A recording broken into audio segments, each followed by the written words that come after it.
It's a big section of the economy in itself, tax evasion, because it's fantastically profitable, isn't it? It's one rule for them and another rule for the rest of the country, I could, yeah. Like, at least a criminal wears a mask, do you know what I mean? This one's giving you like, I'm good, clean, and wholesome, and he's just as crooky. He's a crook same way, that's what I believe anyway. In this world, nothing can be said to be certain except death and taxes. It's a phrase that's been repeated for centuries and widely attributed to Benjamin Franklin. And the reason it stuck around for so long is simple, because it still feels true today. But while taxes might be certain, how people feel about them definitely isn't.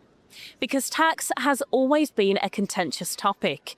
It affects everyone, it touches every part of daily life, and yet there's always debate around who is paying what and whether it's actually fair. And right now, that conversation is becoming even more intense. The numbers alone tell part of the story. The overall tax burden will increase from 36% of GDP to 38% by 2030, with personal taxes accounting for half the increase. This would be the highest level on record, above 37.2% tax burden at the end of the Second World War and almost 6% of GDP above the pre-pandemic level. So people are feeling it. More pressure, higher costs, and more scrutiny over where money is going. But at the same time, there's also growing attention on the people making the decisions, because politicians from all across the political spectrum have had issues with taxes or have been accused legally or illegally of navigating their tax affairs in ways that raise questions. And that's not limited to one party or one moment in time. It's something that keeps coming up again and again. Most recently, the BBC reported the Labour Party has asked His Majesty's Revenue and Customs to investigate the tax affairs of Reform UK Deputy Leader Richard Tice. Party chair Anna Turley wrote to the tax authority after the Sunday Times reported Tice had avoided nearly £600,000 in corporation tax through his property company. Last year, there was controversy raised in the media around Angela Rayner's tax affairs, particularly linked to a past property sale and whether the correct tax rules were applied. She denied any wrongdoing and said she was following the advice she had been given. The controversy centred on the underpayment of stamp duty land tax on a property purchase, which ultimately led to Angela Rayner's resignation from the government after an investigation found she had breached the ministerial code. On the other side, former Conservative Prime Minister Rishi Sunak faced scrutiny over his wife's non-dom tax status, which meant she legally did not pay UK tax on overseas income under the rules at the time. So when people hear all of this, it raises a simple question. Are the rules really the same for everyone? And more importantly, do politicians actually pay their fair share? That's what we wanted to find out. Do you trust politicians when it comes to taxes and money? With regards to some taxes which they don't have some controls over, I trust them to vote for taxation that will benefit the public purse. But in terms of money which are allocated to their constituency and for which they have management, the final decision, no way. It is being done in favor of those who are on their campaign team, those who have feathered their nests for them to reach where they are. So there is no trust I can have in that. Not at all, no way. It's just a man in a suit. It's like, at least a criminal wears a mask. Do you know what I mean? This one's giving you like, I'm good, clean, and wholesome, and he's just as crooky. He's a crook same way. That's what I believe anyway. I don't trust them with my money, and I don't trust them to spend my taxes well. I don't mind paying taxes if the taxes are being used and that spent prudently and with forethought and benefit around the country, which I don't think is the case. The Treasury, I think, do a very poor job. Okay, what makes you say that? The level of the tax take in this country is now colossal. It's as high as it's ever been, and the country is still degenerating. The money that's been squandered on HS2, for instance, is a good example, but there are plenty of others. And in the north where we are, we don't feel we get a fair whack of spend per head of population compared to spend per head of population in London. Do you trust politicians when it comes to money and tax? You kind of have to trust somebody, and they're the ones that make the decision. If you've voted for them, you have to put your faith in them to a certain extent. So I say reluctantly yes. No, not. They don't pay them. So, yeah, well, you can't really trust someone that doesn't pay it. Yeah, no, not at all. I think, we've only seen the tip of the iceberg so far.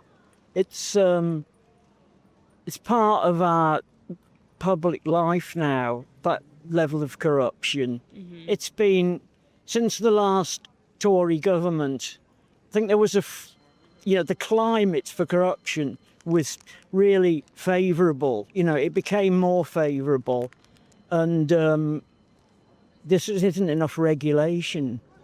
Well, that Moan woman stole out how many millions from the taxpayer? Yeah, that's just what we know about, isn't it? Michelle Moan, yes. That's a well-known one. And what about the ones we don't know about?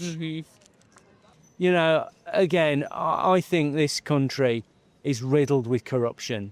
Absolutely riddled. I mean, it's known as the world's sort of clearinghouse for money laundering. Anyway, why do you think the Russians, kind of barren thieves invested all their money in London, and there's dirty oil money buying up property in London? Obviously that house prices rise, it eats into everybody's standard of living.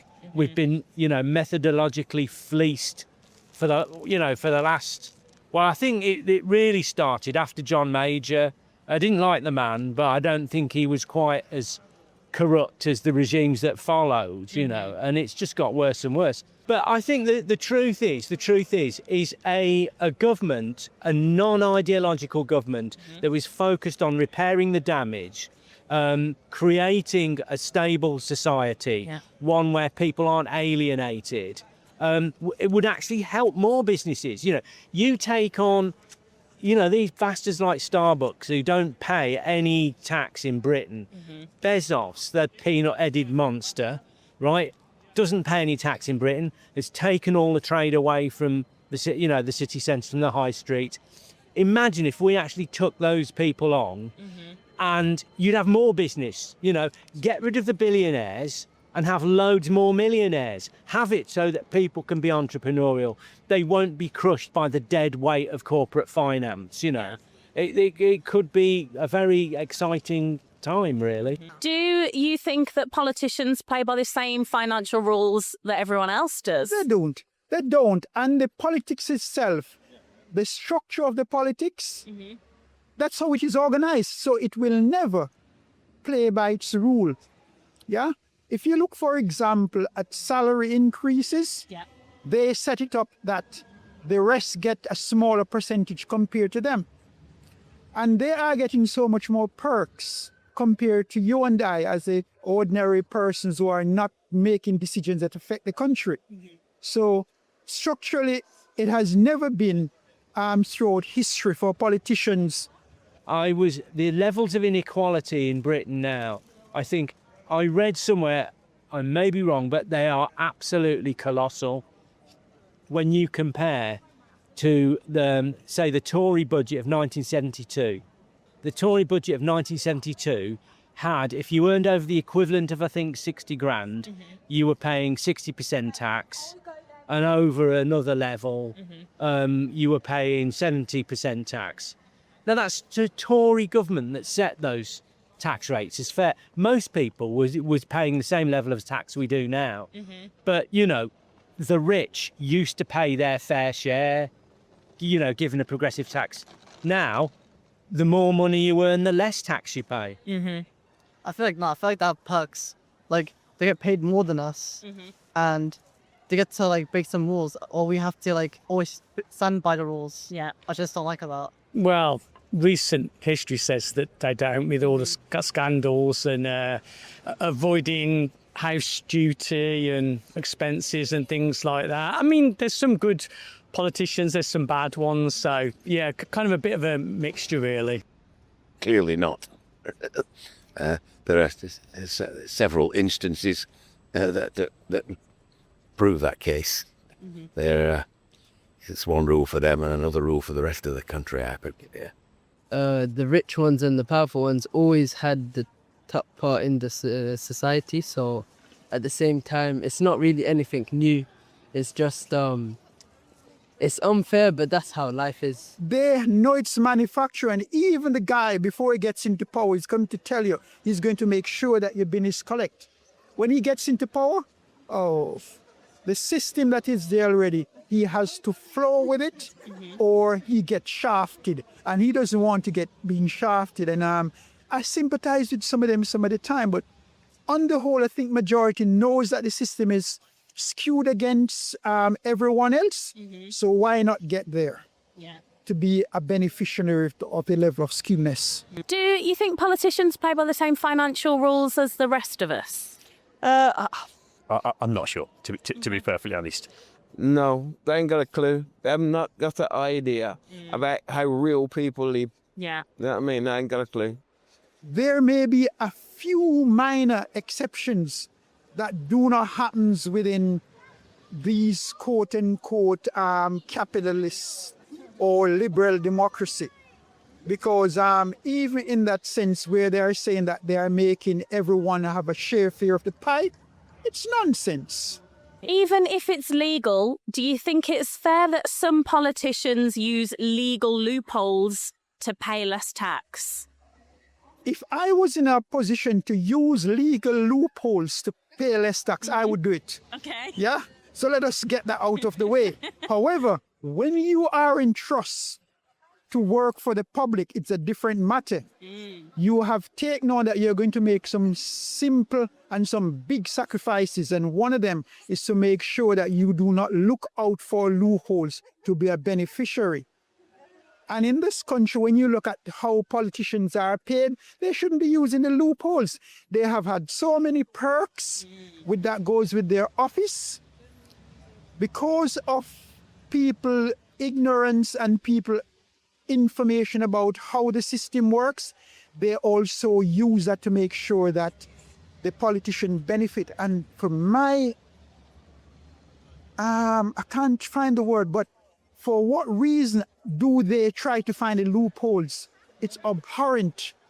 It's immoral. And if there's any ethics, when it comes on to politics, it's unethical. Well, I mean, on one level, if someone is able to get away with these things, their defence, well, it's perfectly legal, is true. The issue is, as far as tax goes, is that I think they spend something like the department responsible for chasing like unpaid tax is tiny. The department chasing after unpaid benefits is massive, even as though unpaid benefits is just a slither of a fraction compared to unclaimed benefits, let alone tax dodged. Maybe legally, maybe not, maybe somewhere in between. But the point is certain financial institutions will pay you 5-10 times the wages you're on in order to jump ship to the other side to help people avoid paying tax. Yeah. So, you know, that's why you have to simplify things. You know, it has to be on not just on income, it has to be on property, it has to be wealth, because they will always minimise their wealth. They'll have companies that they're shareholders in own the place they live in, own the car they drive, own the aeroplane they enjoy. How do you feel about politicians using legal loopholes to pay less tax? Oh no, it's crooked. It's just crooked, and it's just wrong on every level. No morals. It's just dirty games, isn't it? Yeah. I think there should be. I think it should be the fair for everyone. You know, whether you're an MP, a councillor, a resident, a worker, should be the fair and the same for all of them. You know, it's a big section of the economy in itself, tax evasion, because it's fantastically profitable, isn't it? Yeah. And I think there's a culture growing and coming from the United States of thinking that paying tax is just like being robbed. you know, it's criminal. You know, people don't like paying tax, and you know they never do they? But I think the Americans are getting the idea that taxation is robbery, and you know they feel, why should we pay tax? What are we paying for anyway? You know, and it's they're paying to have a society that works. You know, exactly. they need a society that works in order to make their millions. Taxation is the price of civilization. Yeah. You know, you want to live somewhere where you're not going to get, you know, murdered by death squads, where you've got roads you can drive on, where you won't be left to die in an ambulance outside an emergency ward because you've not got the, you know, you've not got the finance. You know, that we pay not to have all that shit by paying tax. We pay for a peaceful life, a safe life.